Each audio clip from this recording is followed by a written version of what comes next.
وعلیکم۔ حضرت مسلم بن عقیل کی مدینہ عالیہ سے روان کی روایت ہے، جس دن حضرت مسلم رضی اللہ تعالیٰ عنہ نے کوفہ میں شہادت پائی، اسی دن حضرت امام حسین رضی اللہ تعالیٰ عنہ نے مکہ مکرمہ سے جانب کوفہ کوچ فرمایا اور شہادت کا عشق و محبت کی طرف قدم بڑھایا۔ اس سے پہلے آپ یزید کے بد ارادوں اور اس کے فسق و فجور اور باطل پرستی کی خبریں سن کر دربار مصطفیٰ صلی اللہ علیہ وآلہ وسلم کو چھوڑ کر مکہ مکرمہ تشریف لے آئے تھے۔ باغ مدینہ کا ایک ایک پتا شبنم کے پاک قطروں سے وضو کر کے حمد خداوندی میں مصروف تھا۔ طائران خوشنوا اپنی میٹھی میٹھی اور پیاری پیاری آواز سے نعت مصطفیٰ صلی اللہ علیہ وآلہ وسلم کو بیان کر رہے تھے۔ اللہ کے نیک اور برگزیدہ بندے مسجد نبوی صلی اللہ علیہ وآلہ وسلم میں فجر کی نماز کے لیے بارگاہ رب العزت میں سرمسجود ہونے والے تھے۔ 70,000 فرشتے روضہ اقدس کی سلامی کے لیے آسمان سے فرش مدینہ پر اتر چکے تھے۔ پھر سورج طلوع ہوا، جس کی نورانی کرنوں نے مدینہ منورہ کی در و دیوار کو چوما اور جس کی حسین شعاؤں نے گنبد خضرا کی مقدس چوٹی کو بوسہ دیا۔ خاک مدینہ کے ذرے آفتاب بن کر چمک رہے تھے۔ شہر کے در و دیوار رش کے طور پر بن چکے تھے۔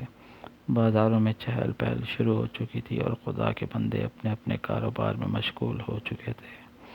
مگر اللہ تعالیٰ کا ایک مقبول اور برگزیدہ بندہ شور دنیا سے بے خبر اور ہنگامہ ہائے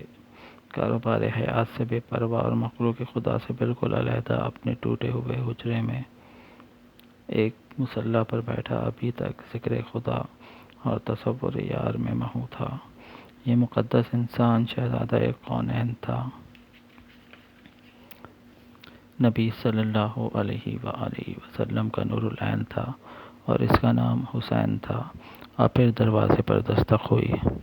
یہ حاکم مدینہ ولید بن عتبہ کا قاصد تھا، جو ولید کا پیغام لے کر آیا تھا کہ آج رات میرے غریب خانہ پر تشریف لائیں، علیحدگی میں کوئی ضروری بات کرنی ہے۔ اس پر امام علی مقام نے قاصد کو یہ جواب دے کر رخصت کر دیا کہ انشاءاللہ ضرور آؤں گا۔ قاصد کے چلے جانے کے راستے آپ پھر ذکر الہی میں مشغول ہو گئے، اور پھر جب شام کی زلف سیاہ صبح پر پوری طرح بکھر گئی اور رات کی تاریکی نے دن کی روشنی کو اپنے دامن میں چھپا لیا، تو عشاء کی نماز سے فارغ ہو کر حضرت امام حسین رضی اللہ تعالیٰ عنہ اٹھے اور تنہائی حاکم مدینہ کی قیام گاہ پر تشریف لے گئے۔ چونکہ ولید صحیح معنوں میں محب اہل بیت تھا، اس لیے اس نے اپنی بڑی عزت و تکریم سے آپ کو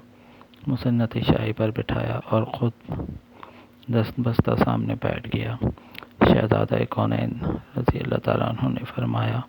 مجھے کیوں بلایا گیا؟ ولید نے یزید ملعون کا خط پیش خدمت کیا۔ امام علی مقام رضی اللہ تعالیٰ عنہ نے خط پڑھا۔ یزید نے ولید کو لکھا تھا، عبداللہ بن عمر رضی اللہ تعالیٰ عنہ، عبداللہ بن عباس رضی اللہ تعالیٰ عنہ، حضرت عبد الرحمن بن ابی بکر رضی اللہ تعالیٰ عنہ اور حسین ابن علی رضی اللہ تعالیٰ عنہ سے فوراً میری بیعت لی جائے۔ یزید ملعون کا خط پڑھ کر ہاشمی خون ابل پڑا اور چہرے اقدس پر جلالت رقص کرنے لگی۔ اس کے ساتھ ہی نان مصطفیٰ صلی اللہ علیہ وآلہ وسلم کی دی ہوئی شہادت کی خبر بھی یاد آ گئی، اور پھر کربلا کا خونی منظر بھی آنکھوں کے سامنے آ گیا۔ خط واپسی کرتے ہوئے فاطمہ الزہرا رضی اللہ تعالیٰ عنہ کے لخت جگر نے فرمایا کہ حسین رضی اللہ تعالیٰ عنہ اور شریعت کے باغی کی بیعت، نواز رسول اور ایک فاسق و فاجر کی اطاعت، علی رضی اللہ تعالیٰ عنہ کا جایا اور ایک شریعت کے باغی کی غلامی، اور جگر گوشہ بطول اور ایک دین کے دشمن اور شخصی حکمران کی فرما برداری نہیں، یہ کبھی نہیں ہو سکتا۔ اے ولید، یزید کی بیعت سے میرا انکار ہے، اس لیے میرے وہ ہاتھوں جو کبھی بوسہ گائے رسول صلی اللہ علیہ وآلہ وسلم تھے، آج یزید ملعون کے ہاتھوں میں نہیں جا سکتے، اور میرا وہ سر جو شب و روز بارگاہ یزدی میں جھکا رہتا ہے، اسلام کے ایک دشمن کے آگے نہیں جھک سکتا، اور جس نے فاطمہ رضی اللہ تعالیٰ عنہ کا پاک دودھ پیا ہے وہ ایک باطل پرست انسان کی اطاعت نہیں کر سکتا، اور جبریل علیہ السلام جس کے گھر کی دربانی کرے، فرشتے جس کا جھولا جھلائیں، اور خدا جس کے ناز دیکھے، اور مصطفیٰ جس کو اپنے کندھوں پر اٹھائے، وہ حسین رضی اللہ تعالیٰ عنہ آج امامت الہی میں خیانت کرنے والے، دین کی حدوں کو توڑنے والے یزید کی بیعت کر کے آئندہ آنے والی نسلوں کے لیے اسلام کی بے حرمتی کے لیے راستہ نہیں کھول سکتا۔ حضرت امام حسین رضی اللہ تعالیٰ عنہ یزید کی بیعت کا انکار کر کے واپس تشریف لے آئے۔ آپ کے جانے کے بعد مروان نے ولید کو ہر قسم کا لالچ دے کر اور پھر معزول ہو جانے کا خوف دلا کر بہکانے کی سر توڑ کوشش کی، مگر ناموس رسالت اور عزت اہل بیت کو اچھی طرح جانتے تھے، اس لیے مروان کو جواب دیا کہ یہ ٹھیک ہے کہ نواز رسول کو یزید کی بیعت کے لیے مجبور کر کے اور پھر یا قتل کر کے مجھے بہت سا انعام بھی ملے گا، سونے اور چاندی کے خزانے بھی ملیں گے، اور عزت و توقیر بھی ملے گی، اور یزید ملعون کی حکم عدلی سے اپنے منصب سے معزول بھی ہونے کا ڈر ہے، مگر میں ان تمام چیزوں سے بے نیاز ہوں،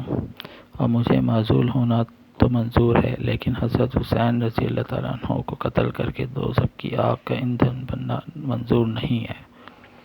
اور پھر ایک رات ایسی بھی آئی جب شعبان المعظم 60 ہجری کی تاریخ کا چاند تھوڑی دیر کے لیے کائنات کو اپنی پھیکی روشنی دکھا کر ڈوب چکا تھا، اور تاریکی نے صحرائے عرب کو اپنے دامن میں ڈھانپ لیا تھا، اور شب تار کے گھٹا ٹوپ اندھیرے شہر مدینہ کے در و دیوار پر چھا چکے تھے،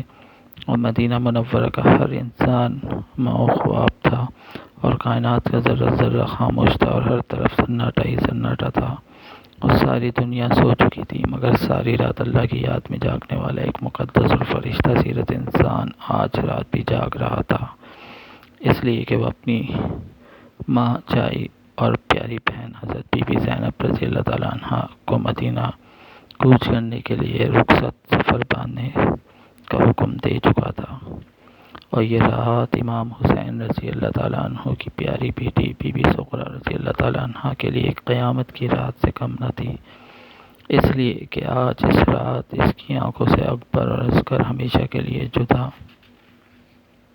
ہو رہے تھے۔ اس کی پھپھی زینب رضی اللہ تعالیٰ عنہ اس کو چھوڑ کر جا رہی تھی، اون و محمد چھپ رہے تھے، قاسم اور عباس گم ہو رہے تھے، اور آج اس معصوم بچی کا باپ ہمیشہ کے لیے بچھڑ رہا تھا۔ اس کی نظریں اصغر کے پھول جیسے چہرے پر جمی تھیں، وہ اسے بار بار سینے سے لگاتی تھی، بار بار منہ چومتی تھی، اس کا دل کانپ رہا تھا اور آنکھیں اشک بار تھیں، اور قدرت پکار پکار کر سغرا کو کہہ رہی تھی کہ اے حسین رضی اللہ تعالیٰ عنہ کی بیمار بچی سغرا، جی بھر کے اصغر کو دیکھ لے اور دل کھول کر قاسم و عباس کی بلائیں لے لے، اون و محمد کی گردنوں میں باہیں ڈال دے، اور قاسم و عباس کے دامن سے لپٹ جا اور آگے بڑھ اور باپ کے پاؤں کو بوسہ دے، اس لیے کہ پھر تو ساری زندگی اکبر و اصغر کی صورت دیکھنے کے لیے ترستی رہے گی، اون و محمد نظر نہیں آئیں گے، قاسم و عباس کے یہ چہرے بھی پھر نہ دیکھ سکے گی، اور باپ کی یاد میں عمر بھر روتی رہے گی۔ امام علی مقام رضی اللہ تعالیٰ عنہ نے اپنی ہمشیرہ اور بیٹی سکینہ سے فرمایا کہ پتہ نہیں پھر ہمیں مدینہ دیکھنا نصیب ہو کہ نہ ہو، اور یہ مقدس گلیاں اور در و دیوار پھر ہماری قسمت میں ہوں کہ نہ ہوں، اور معلوم نہیں کہ نان مصطفیٰ صلی اللہ علیہ وآلہ وسلم کے روضہ پاک کی زیارت پھر نصیب ہو کہ نہ ہو، اس لیے اٹھو اور چلو تاکہ آخری بار مدینہ کی گلیوں میں گھوم لیں، اس کے در و دیوار کو چوم لیں، اور نان پاک کے روضہ انوار پر حاضری دے آئیں، اور گنبد خضرا کی چوٹی کو آخری سلام کہہ کر آئیں۔ جناب سید عالم اٹھیں، سر پر چادر تطہیر اوڑھی، اپنے دونوں بچوں اون اور محمد کو ساتھ لیا، اور اپنے ماں جائے بھائی حسین رضی اللہ تعالیٰ عنہ کے پیچھے روانہ ہوئی۔ شہزادہ دو عالم نے بیٹی سکینہ کی انگلی پکڑی اور پھر اس طرح نبی صلی اللہ علیہ وآلہ وسلم کے گھر آنے کا یہ مختصر سا قافلہ نبی صلی اللہ علیہ وآلہ وسلم کے روضے کی آخری زیارت کرنے اور مدینہ چھوڑ دینے کی اجازت لینے کے لیے آہستہ آہستہ قدم اٹھائے کوچہ حبیب صلی اللہ علیہ وآلہ وسلم کی طرف چلا جا رہا تھا۔ راستے میں حضرت زینب رضی اللہ تعالیٰ عنہ کو اپنی ماں خاتون جنت کی وہ بات یاد آ گئی تو تڑپ گئیں کہ اے میری بیٹی زینب رضی اللہ تعالیٰ عنہ، جس طرح آج میں رات کی تنہائی میں اپنے جگر گوشوں حسن و حسین رضی اللہ تعالیٰ عنہما کو لے کر اپنے باپ کے روضے کی آخری زیارت کے لیے جا رہی ہوں، ایک رات کو تو بھی اسی طرح آدھی رات کے وقت اپنے نان پاک کے مزار پر انوار کو دیکھنے کے لیے حاضر ہوگی۔ آج میرے ساتھ حسن و حسین رضی اللہ تعالیٰ عنہما ہیں اور کل تیرے ساتھ آن محمد ہوں گے۔ کتنا دردناک تھا وہ منظر اور کتنا پرسوز تھا وہ سما کہ سید المرسلین صلی اللہ علیہ وآلہ وسلم کے دوش پر سواری کرنے والا حسین رضی اللہ تعالیٰ عنہ اور دو جہاں کے والی کے عنبری زلفوں سے کھیلنے والا حسین رضی اللہ تعالیٰ عنہ آج کبھی سنہری جالی کو چوم کر تڑپتا ہے، کبھی گنبد خضرا کی حسین چوٹی کی طرف حسرت سے بھری نگاہوں سے دیکھ کر آہیں بھرتا ہے، اور کبھی روضہ پاک کا طواف کرنے والے خوش نصیب کبوتروں کی ہوں ہوں کی آوازیں سنتا ہے، اور پھر نواز رسول صلی اللہ علیہ وآلہ وسلم کے دل سے ایک پرزور آہ نکلی اور روضہ پاک کی دیواروں کو کلاوے میں لے کر عرض کی، اے نانا جان، میں وہی حسین ہوں جس کے لیے آپ آغوش نبوت کھول دیا کرتے تھے، جس کے رونے سے آپ کا دل تڑپ جایا کرتا تھا، جس کو آپ نے جنت کے جوانوں کا سردار بنایا تھا، جس کو آپ جنت کا پھول کہا، اور میں آپ کے دوش پر سواری کرنے والا حسین ہوں، آپ کی عنبری زلفوں سے کھیلنے والا حسین ہوں، اور آج وہی حسین آپ کے مدینہ پاک کو چھوڑنے کی اجازت طلب کرنے حاضر ہوا ہے،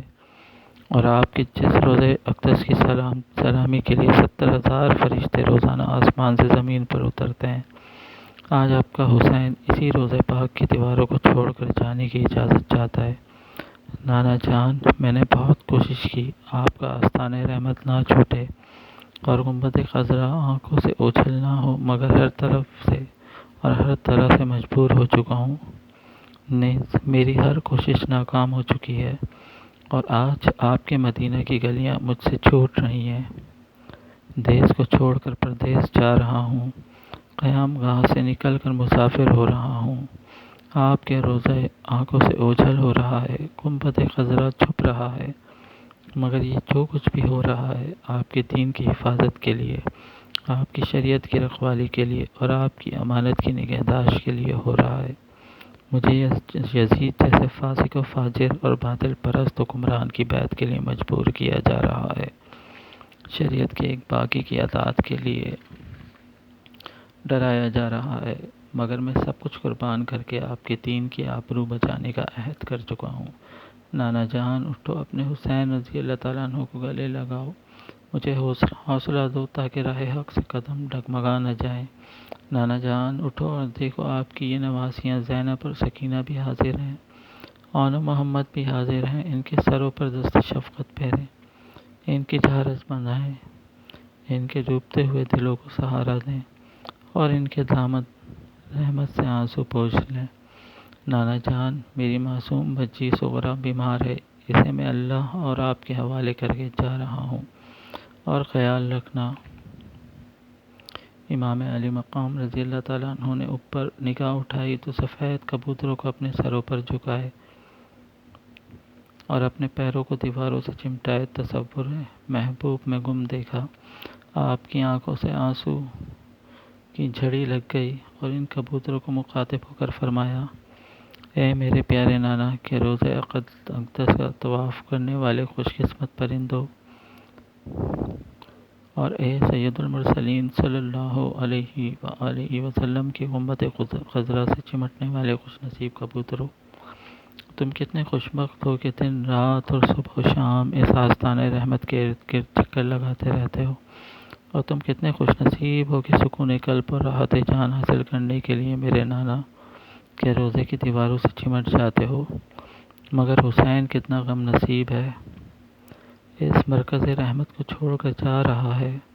اس آستان فیض و کرم اور چشمہ رشد و ہدایت سے دور، بہت سی دور جا رہا ہے،